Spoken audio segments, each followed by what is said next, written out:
and then now in the process of assessing some of the damage throughout the state from the storm surge on the West Coast, some of the wind damage that you saw go across the Florida peninsula.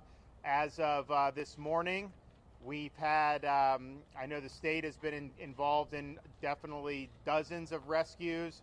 I know our local partners are doing. We've been supportive of really everywhere around the state, including here. And we'll continue to do that, but my sense is that will stabilize, and we're probably going to be on a pretty good footing there pretty soon if we're not already. As people know, we've had massive power outages, which was expected. I'd say this is probably similar to Hurricanes Irma and Ian in terms of the number of outages. I think we're up to, currently now it's about 3.4 million that are out. I think they've restored about 700,000 since the storm started. So just do the math. You're over 4 million have lost power since the start of this storm. Fortunately, Florida, we pre-staged 50,000 linemen throughout the state of Florida. And so those folks are going to work. And it's not as easy to do when you've just had Hurricane Helene. A lot of these linemen, there's still hundreds of thousands of people without power in North Carolina, Georgia, some of those states. You know, Helene in Florida, we did 2.4 million restorations in record time. That's not the norm. And so finding the linemen, given what they're doing now, we brought them in from as far away as California. But those folks are there. There's assessments being done about what needs to be done. When you have down power lines, that's actually easy for them to do. They just put the pole back up, reconnect it. If their entire system needs a rebuild, that will take a little longer. We don't know that that's the case in many of these spots. I remember in Hurricane Ian, which was stronger than this one, hit Fort Myers Beach, and FPL substation on Fort Myers Beach right there at Ground Zero was fine. They could have had people hooked up to power days later. Just the people's homes couldn't accept it because of the storm surge. So all that is going on, and we're happy to have pre-staged those resources because I think it's really important that we'll be able to do. We're also assessing the need for things like points of distribution. We typically will set up these pods with water, food, tarps, things of that nature. I think we will be doing some pods. A lot of this is based on what the counties ask us for, but I also think you're probably going to see a lot of the stores and gas stations reopen very quickly. At least that's our hope. We're also looking at the damage that was done to the ports in Florida. East Coast, I don't think there was very much, if any. Port of Tampa seems like it's okay. Manatee, that remains to be seen. But bottom line is we got to keep bringing fuel into this state.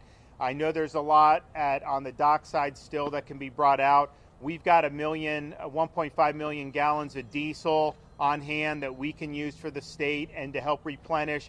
And I think we've got about 1.1 million gallons of regular gasoline just in our arsenal.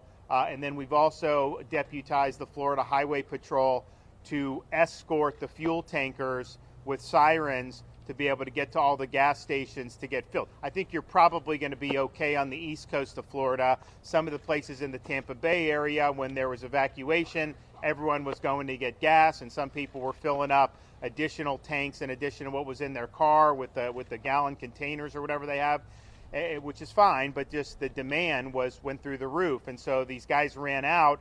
We had enough fuel in the state. It's just they didn't have the delivery schedule to be able to replenish it immediately, so you had some that went out. So we've been doing this. I think we've done probably about 130 escorts with Florida Highway Patrol bringing this in, and we'll continue to do that. So my hope is that there's minimal interruption with fuel on the backside of this storm.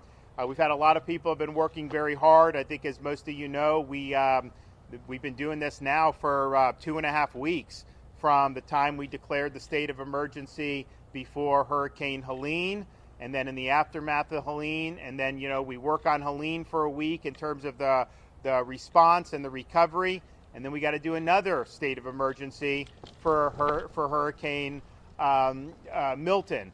And it's just the way you go. So people have been working 24/7, particularly on the west coast of Florida. We got a lot of first responders that have been working really hard. Kevin and his team, all of our state agencies get mobilized when we have these types of events, and they've been working nonstop. So my hat's off to everybody that's worked hard. Unfortunately, we have the fatalities from this tornado here. We don't have confirmed reports of other fatalities throughout the rest of the state, but we may as the day goes on. My sense is that a lot of the people did leave who were in the evacuation zones. I know we had over 80,000 people staying in shelters. You had massive heavy traffic on the interstates over the last several days leading up to the storm because I think people were deciding, to just get out of Dodge. We also can say that the storm did not produce the worst case scenario in terms of storm surge. If you remember, about 24 hours ago, maybe 36 hours ago, the fear was Category 4, strong 4, going into Tampa Bay, producing about 15 feet of storm surge. That's an area with Pinellas County Peninsula and then the surrounding areas in Hillsborough County that is very low-lying, very susceptible to storm surge. That did not end up happening. The storm did weaken before it hit land. And then it did bear further to the east and south of Tampa Bay. So I think a lot of what they had was the wind sucked water out of Tampa Bay. You did have storm surge in Sarasota, Venice, Charlotte Harbor, and all the way down the west coast of Florida, and some significant storm surge, but not to the worst case scenario of what we were looking at. I mean, for example, Helene, we had storm surge in Taylor County up in North Florida that was probably about 20 feet in places like Deacle Beach and Horseshoe Beach, and that is the real deal. I mean, we have examples in American history where you've actually had a lot more than that, 24, 25 feet. Mississippi, Texas, Camille, some of those, but to have 18 to 20, that's a big deal. So doesn't mean there's not going to be a lot of damage. Doesn't mean there's not going to be a lot we're going to have to contend with, but just in terms of what we were prepped for. I think that we probably have an abundance of resources. My sense is we'll probably be able to release a lot of the search and rescue resources that we've had on hand very soon, and then just get back to getting everybody back online with power, making sure the gasoline's flowing and everything. So all in all, everyone's done a good job up to this point. We got a lot more work to do, and I'll let Kevin come in and say a few things. Thank you, Governor. I think in this situation here, where we're at, the strength of what happened here is organically our state mutual aid system. The very first group that was on hand here was the Palm Beach County Fire Rescue Search and Rescue Team. That's not even officially a part of our state 8-team search and rescue team system. Maybe we want to change that in the future and put them on that. But that Type 3 team, which is self-funded 100% by Palm Beach County Fire Rescue, was the first ones in to this situation, followed up by Miami-Dade Task Force 1, and then Ohio and Virginia Task Force. And again, I think that's just the strength of not just the state emergency response team, the state emergency response plan, but also outside states helping states. Some people were a little critical of the governor sending state assets up to North Carolina, but right here when we needed them, we got all those guys back. But immediately, Virginia, Ohio, California, and other states from around the country had their assets right here. So, this is one of those examples. The sheriff was telling us about this when we were walking up. He was very grateful for those assets being in here so quickly. But that's the strength of the State Emergency Response Team, the State Emergency Response Plan, and then the greater Emergency Management Assistance Compact that we pull from. So we're not going anywhere. We're going to be here. This is the first day of many, many to come, probably over the next couple of years. Again, it's going to take us a long time to get all the recovery done, but we're not going to let bureaucracy get in the way. We're going to get this done as quickly as we possibly can. So thank you, Governor, for your leadership. Do you want to maybe just give an update on what we think we're going to get from FEMA for debris removal? Sure. Yeah. So we're going to start getting back in the debris removal business. We're going to supplement where we need to supplement, but we had a really good conversation with Administrator Criswell, who is here in Florida and is actually on her way somewhere in this general direction. But she is working with us on how we could ensure that debris gets picked up quickly. How do we, and the right word is not incentivize it, but if you're in the private sector, it would be how do we incentivize haulers to get stuff picked up faster, bringing in people from around the country to get that done. We're also looking at potentially, again, a mutual aid effort where we may bring in some city and county assets that have the claw trucks and the loader trucks from around the state of Florida and maybe even outside the state of Florida to help us get that stuff picked up. So again, she's very, very helpful on getting those things done, making sure that we got everything that we need. We will be submitting, hopefully by this afternoon, now that we got post-landfall and we got some data, we'll be submitting through the governor's signature a major disaster expedited request so that we could get those federal funds turned on and start looking for reimbursement. But again, we're not going to wait on the feds for reimbursement. We're going to do what we need to do the right thing, get people in Floridians back on their feet. Thank you, sir. Yeah, I mean, so this whole debris, it's just. I mean, you had like in Pinellas, they didn't want to do the debris as fast because they weren't sure about the paperwork and about FEMA reimburse. And it's like, you got to get the debris off. And these storms, because of the way it's done, really incentivizes it to go a lot longer with the debris. And sometimes the debris in these major storms is around for a year. And how ridiculous is that? So what Kevin's doing, and I think the administration wants to work with us, is to let's align these incentives so we can get the job better. You'd think the private sector would do it so much better than government. At least that's what I would think. And yet on this debris after Helene, when we saw how much was there and we knew another storm was coming, we got all our Department of Transportation assets from Florida. We were bringing trucks in from all over the state that are doing their normal duties, and we surged them over to the barrier islands off the Gulf Coast of Florida, and we did like 3,000 truckloads of debris, reduced the debris by 50% in 72 hours.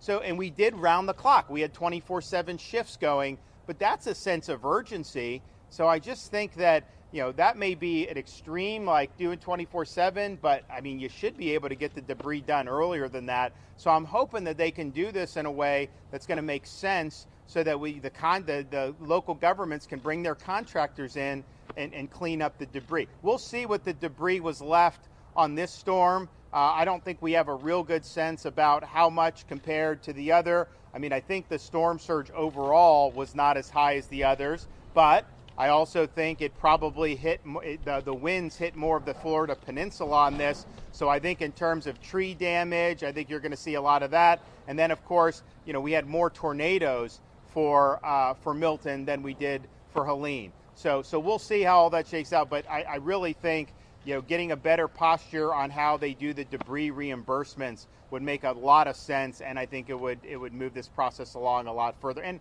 it's also just a morale thing. You get hit with a storm, seeing debris is just a constant reminder that you got hit. When things get picked up, things look nice, people feel a lot better about it. So we got to make sure they get that job done. Okay, do we have any questions? Yeah, Governor, have you spoken with the White House, anyone there, about the response here?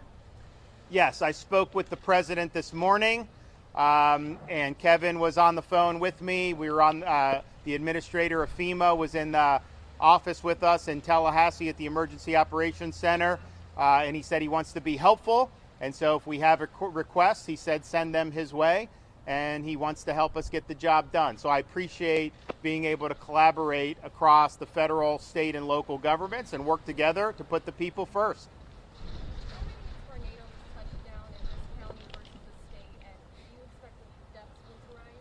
I don't know the answer to that. I mean, I think it's, so, you do have these tornadoes, the warnings, how many actually touch down is probably a different one. But I would say what I've seen so far is that St. Lucie had the most tornado damage of anyone I've seen. Is that what your reports? Yeah, and we know that we had over 120 tornado warnings statewide. It's probably going to be higher than that. All of those tornado confirmations come from your local weather forecasting office. So those individuals that come around and confirm all of those tornadoes. We have 4 meteorologists that said that we had probably in the neighborhood of 20 to 25 radar indicated tornadoes. All that means that they see a debris signature in the circulation. But again, the weather forecasting offices of the National Weather Service will actually verify those tornadoes. Excuse me? Sorry, was that in St. Lucie County alone, the 20 to 25? No. Statewide. Statewide. Yep. Hey, Sheriff Pearson, could you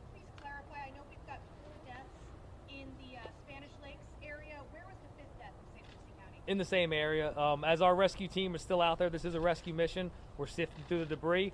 They just recently, right before this conference, located another victim, unfortunately. But again, we're going to continue through this. You know, we're so grateful that the governor sent down, this was during the storm, he sent down the National Guard. So while we're all hunkering down, trying to stay safe, these men and women are driving through the storm to get here, and they worked throughout the night, and their actions 100% saved lives, saved our lives.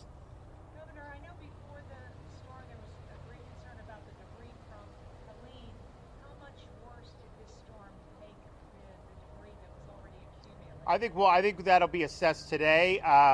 I can tell you, whatever happened, had we not done what we did with that 72-hour project to take every truck in Florida and help these counties and these cities, you know, some of these contractors were doing the debris and then they left and went to North Carolina because they could make more money there. And then others were working like banker's hours. And I'm just thinking to myself, how the hell is that something that's acceptable? And so we came in and we said, not only are we going to send all these assets, it's going to be 24/7. So the first night we go there, and the county, I think it was Pinellas, they didn't have the landfill open 24/7.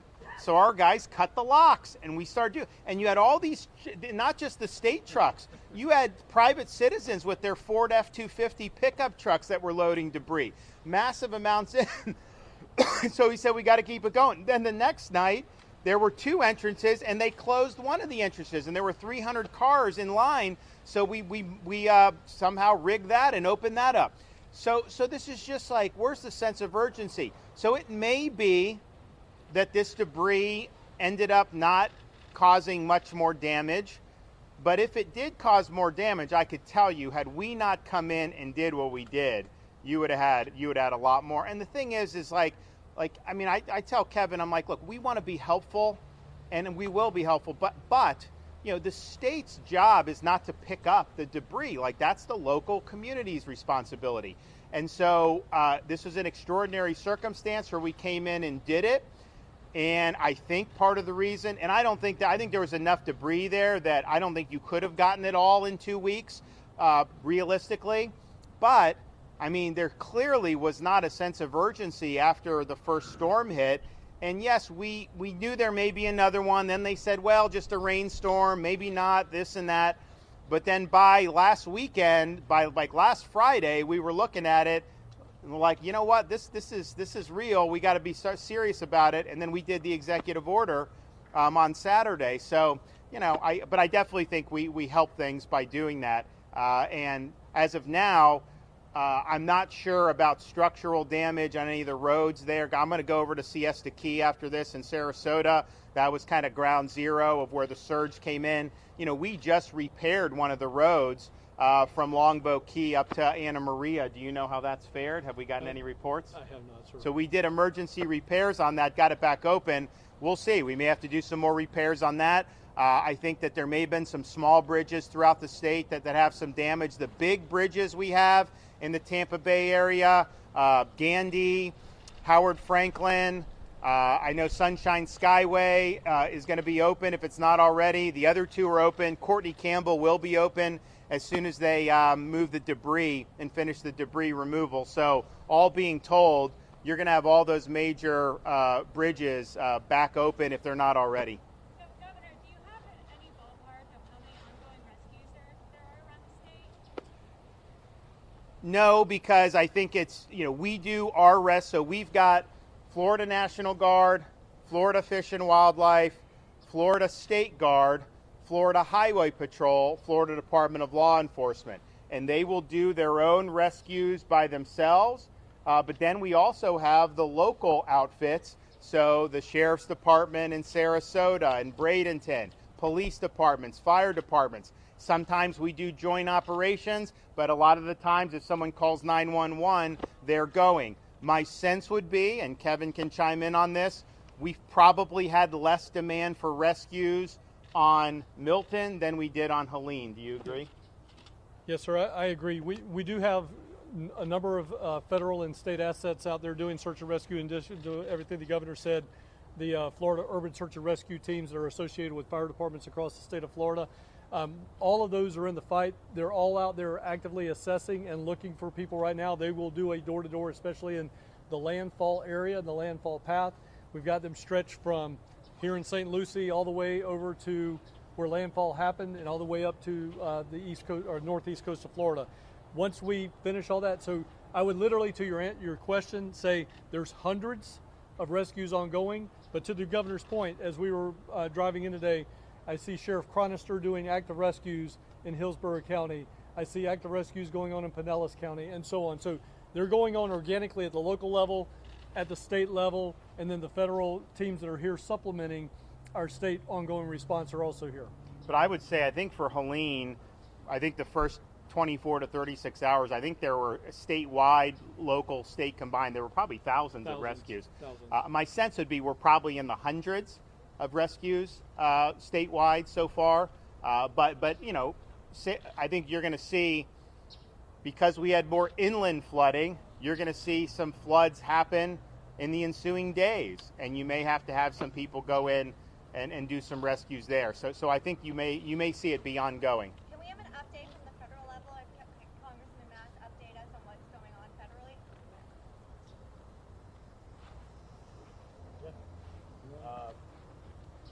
As Governor spoke about, FEMA Administrator Creswell is headed here on the ground.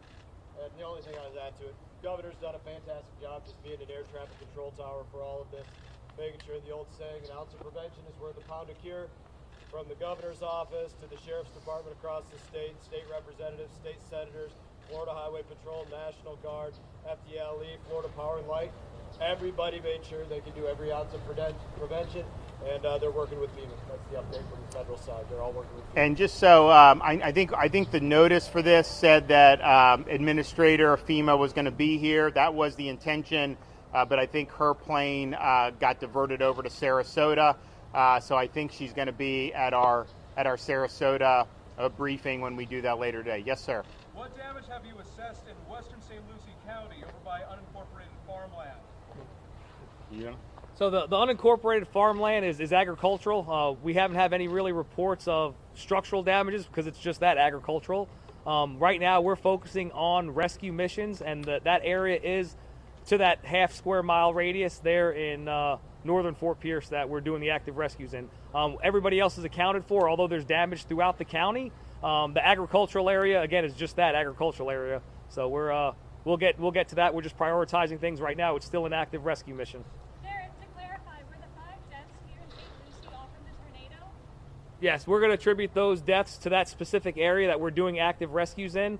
Again, we're focusing on trying to rescue as many people as we can with the National Guard, with the SARS teams in here, and the amazing men and women of the Sheriff's Office and Fire Rescue. We were able to get 25 people out of there and get them in a safe area. But again, the work's not over. They worked through this storm. They worked before the storm, during the storm, and they're going to continue to work until we make sure that anybody there that needs to be rescued will be rescued. Obviously, with every hurricane, tornadoes are a concern, but it seems like the story of Hurricane Milton really is all of the tornadoes. Have you ever seen something of this magnitude, just as far as the number of tornadoes and the amount of damage they did? Well, I mean, every hurricane we have a lot of tornadoes spun off.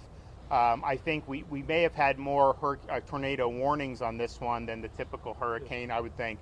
But to see what happened here, sadly, that is not something that's uncommon. These tornadoes, I mean, when Mother Nature, I mean, this is just churning. Things churn off these weather systems, and it's just devastating. And so this is unfortunately something that is kind of normal with the big storm. We probably had more warnings than we would with normal storms, but and especially the ones that come across the peninsula like this, you know, you could get it. I mean, you've got east coast of Florida, Palm Beach, St. Lucie, a bunch of stuff happened over here, and you were probably hundreds of miles away from the eye of the storm at the time those tornadoes were spun off. But that is just that is to be expected to a certain extent. It's not huge with global warming. Tornadoes? Yeah, it's increasing tornadoes. I think you could go back and find tornadoes for all of human history for sure, and especially Florida. How does this storm rate in kind of the history of storms? I think it hit with a barometric pressure of, what was it, about 950 millibars when it hit. which I think if you go back to 1851, there's probably been 27 hurricanes that have had lower so the lower the barometric pressure, the stronger it is. I think there have been about 27 hurricanes that have had lower barometric pressure on landfall than Milton did, and of those, 17 occurred, I think, prior to 1960. And the most powerful hurricane on record since the 1850s in the state of Florida occurred in the 1930s, the Labor Day hurricane. Barometric pressure on that was 892 millibars. It totally wiped out the Keys.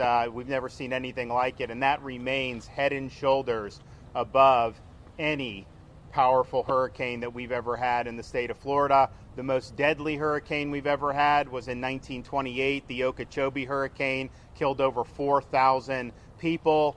Fortunately, we aren't going to have anything close to that on this hurricane, but even ones like Ian, where you had, wasn't even close to that. So, I just think people should put this in perspective. They try to take different things that happen with tropical weather and act like it's something. There's nothing new under the sun.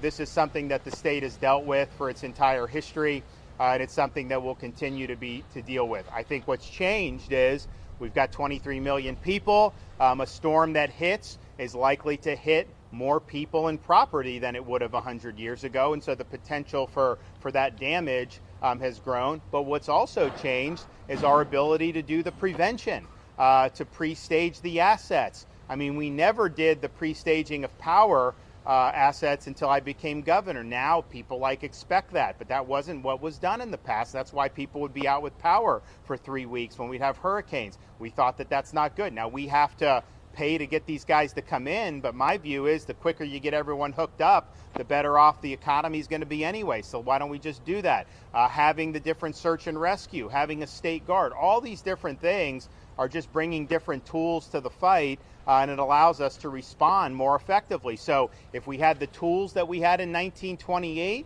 to fight an Ian or to fight some of these, you would have had higher death tolls. There's no question about that. Speaking of history, sir, how many storms formed as rapidly as they have between Helena and Milton? Oh, I think most people remember 2004, right? Where we had seemed like you had them every other week in 2004. Then there's also time period. We had from 2006 to 16, we had no hurricanes at all in Florida. There's also been times where we had a lot. The 1940s, we were getting hit a lot. Now more recently, we've had a spate of more. So that's just kind of the nature of it. But this really does. It has a lot of similarities to 2004 in terms of the season. Yeah, Governor, a lot of folks, particularly quite a few who trust you and look to you for information, are possibly engaging in some misinformation about some entity controlling the weather. Can you take this opportunity to denounce that misinformation and set the record straight for folks who believe someone is controlling the weather? Look, if I could control the weather, I would do 78 and sunny year round. Now we get that a lot in Florida, coming up in the months, but there would be no reason to ever do. So look, and this is on both sides. You kind of have some people think government can do this, and then others think it's all because of fossil fuels. The reality is what we see. There's precedent for all this in history. Like, it is hurricane season. You are going to have tropical weather. We hope that, a lot of the tropical weather are fish storms out in the Atlantic that never impact us. The reality is anything that gets in the Gulf of Mexico, it's got to hit something. Maybe it hits Mexico, maybe it hits Louisiana, but Florida's one, especially if it's when they bend east. We're the ones that are going to do. So like I said, there's nothing new under the sun. These are natural occurrences. We will deal with tropical weather for as long as we're Floridians. What about the role of carbon emissions in propagating said storms? Well, I've already addressed the historical record of the storms in Florida. Like I said, our biggest storm, our strongest storm by far, remains the Labor Day from the 1930s. All right, we're going to go to Sarasota after this. We're going to go inspect the damage there, see what the needs are. I appreciate what the sheriff and his team are doing to help the citizens here. We are very, very saddened to see a tornado inflict such serious damage, including loss of life. These are things that are very, very tough to withstand. You don't get a lot of warning on them, and they're very, very devastating. And tragically, to lose 5 really, really is tough for this community. So our hearts go out to everybody who's been affected by this, and we're happy to have been supportive of the rescue efforts, and we'll continue to be supportive going forward. Thanks. To the left, this way. Sharon, hey, are there still people unaccounted for